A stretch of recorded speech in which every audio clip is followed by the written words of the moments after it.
Olá, alunos de Fisicoquímica! Vamos para a nossa quarta unidade. A gente vai falar agora sobre a segunda lei da termodinâmica.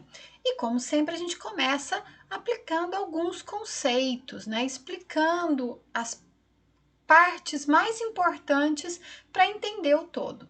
Então, vamos lá? Muito bem. Então, até agora, a gente falou sobre a possibilidade de um processo acontecer ou não, se ele era possível ou não de existir. Mas a gente não falou nada sobre a espontaneidade desse processo, se ele vai acontecer num sentido ou no outro sentido, certo? Então, a gente precisa explicar a origem dessa espontaneidade das mudanças químicas e físicas que a gente observa.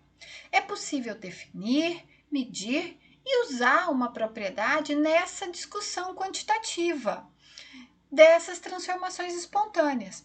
E essa propriedade é conhecida como entropia. Daqui para frente a gente vai chamar ela de S. É possível exprimir, então, essa espontaneidade do processo acontecer em termos de propriedades do sistema. Sim, aquelas mesmas propriedades do sistema, né? Pressão, temperatura, volume, energia interna, entalpia, número de mols, certo?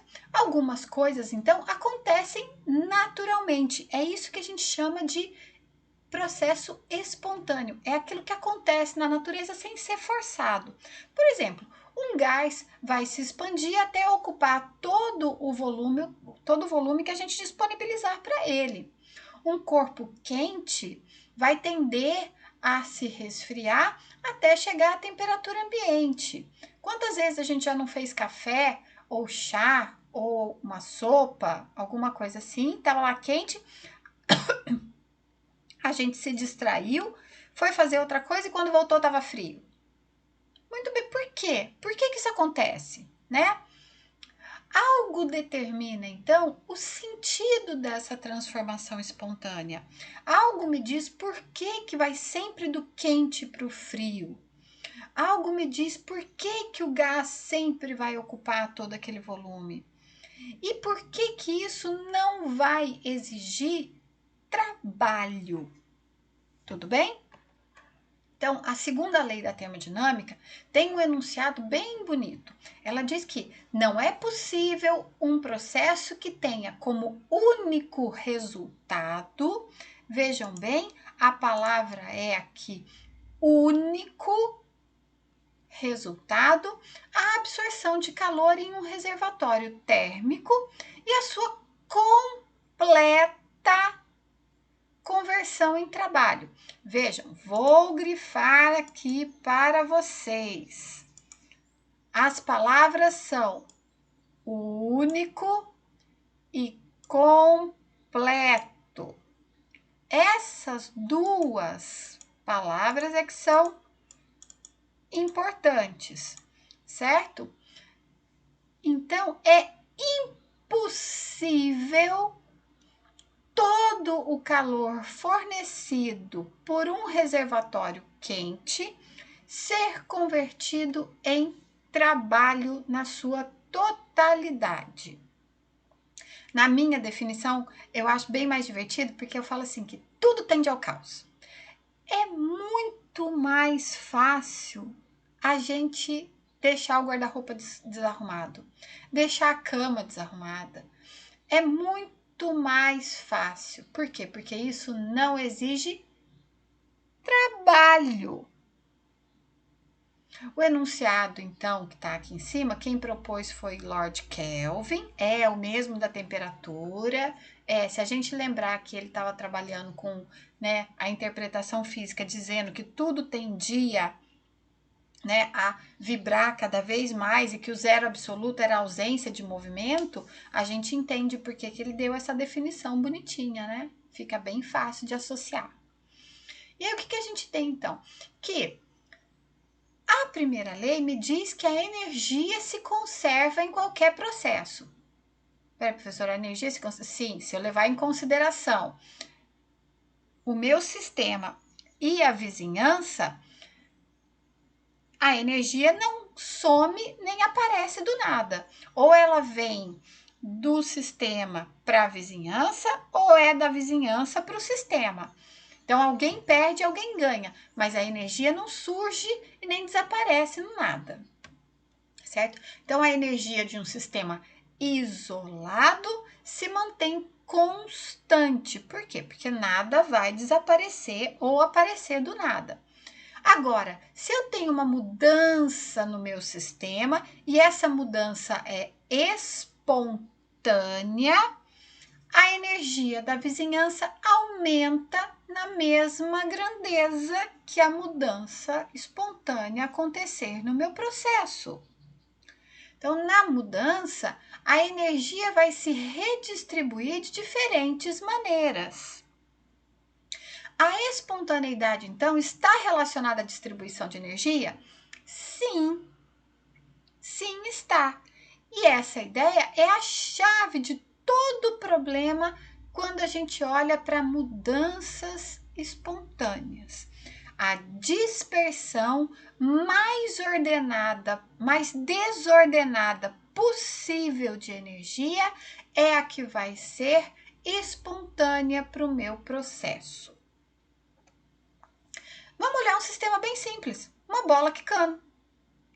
Cada pulo da bola faz com que ela não volte à mesma altura. Todo mundo aqui já fez isso.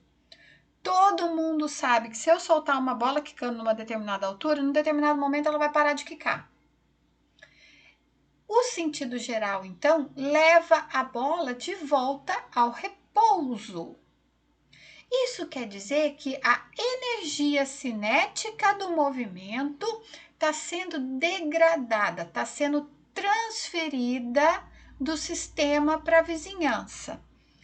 E isso implica que o movimento térmico dos átomos na superfície onde a bola está quicando está recebendo essa energia cinética e transformando ela em alguma outra energia. Se a energia está saindo da bola, indo para as moléculas que estão no chão, e essa energia está sendo dispersa de alguma outra forma, a bola nunca vai estar em repouso e começar a pular espontaneamente. Isso porque os átomos da bola teriam que se reorganizar e subir num único sentido, todos eles espontaneamente. Estatisticamente, de novo, eu vou usar o grifa-texto aqui para vocês. Estatisticamente, a palavra é improvável. Estatisticamente, é improvável que aconteça. Não quer dizer que não pode acontecer, mas, de novo, matematicamente existe a possibilidade. Isso não quer dizer que vai acontecer. O sentido da mudança espontânea, então, está relacionado com esta estatística mais provável. A mudança, então, que leva a uma dispersão mais caótica, mais desorganizada da energia total do sistema isolado é a que vai acontecer. O processo inverso não é espontâneo. Por quê? Porque ele é estatisticamente improvável.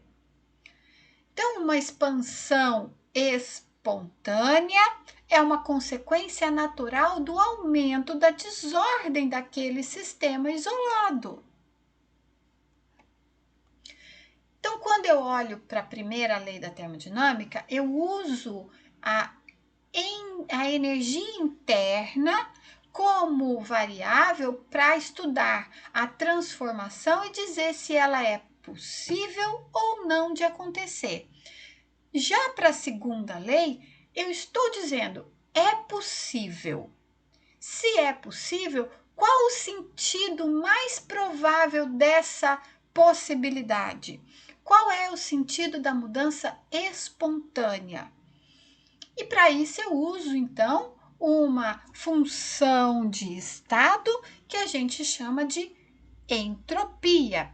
O enunciado clássico da entropia é que a entropia de um sistema isolado aumenta em uma mudança espontânea. Então, eu tenho que a variação da entropia total do meu sistema é sempre, sempre, sempre maior do que zero para uma mudança espontânea. Então, o trabalho que propicia o movimento ordenado não altera a entropia. Vejam, não altera a entropia. A entropia, então, depende basicamente da quantidade de energia transferida na forma de calor para o meu sistema ou do meu sistema para a vizinhança.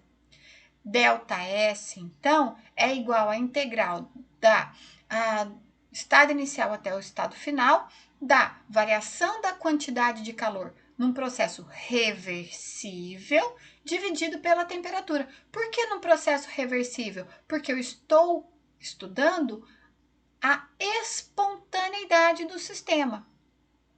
Se a vizinhança for, por exemplo, um reservatório quente com volume constante, eu tenho que a variação da entropia vai ser igual à quantidade de calor da vizinhança dividido pela temperatura da vizinhança. E isso tende a ser igual a zero. A variação infinitesimal da entropia, então, não depende do processo, não é uma função de linha, é uma função de estado. E em um ciclo, então, o que eu tenho é que a variação infinitesimal da entropia vai ser igual a zero. Se eu olhar aqui, se eu começo, então, num ponto do ciclo A, passo para uma condição B, passo da condição B para a condição C, da C para D e volto para a condição A, o meu estado final e o meu estado inicial são iguais. E quando eu fizer a diferença entre eles, eu vou ter como resposta zero. Esse movimento é conhecido como ciclo de Carnot. Se eu estudar cada etapa do ciclo de Carnot em separado, a entropia não é igual a zero em duas dessas etapas. Quando eu saio de A para B numa isoterma, numa expansão isotérmica, o que eu tenho é que a variação da entropia é a quantidade de calor da fonte quente dividido pela quantidade de pela temperatura da fonte quente. Agora, se eu estou num processo adiabático, indo do ponto B ao ponto C, o que eu tenho é que a variação da entropia é igual a zero. Por quê? Porque eu não tenho variação na quantidade de calor. Quantidade de calor vai ser igual a zero. Portanto, a entropia nessa mudança vai ser igual a zero. De C para D, eu tenho que a entropia é a quantidade de calor fornecida pela fonte quente pela temperatura da fonte quente.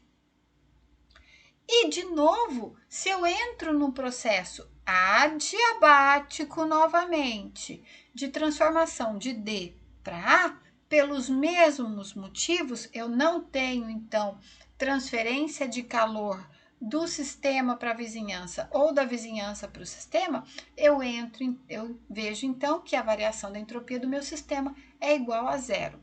H vem de hot, quente no inglês, e C de cold, frio em inglês.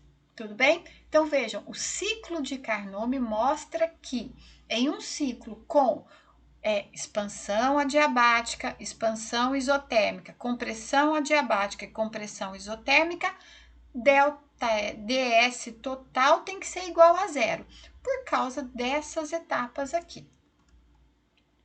E a gente pode olhar, então, e trabalhar com o que a gente conhece como máquina térmica. Uma máquina térmica tem uma fonte quente, uma fonte fria. Eu vou tirar calor da fonte quente, vou executar trabalho e vou jogar um tanto de calor, um tanto da quantidade de calor na fonte fria, certo?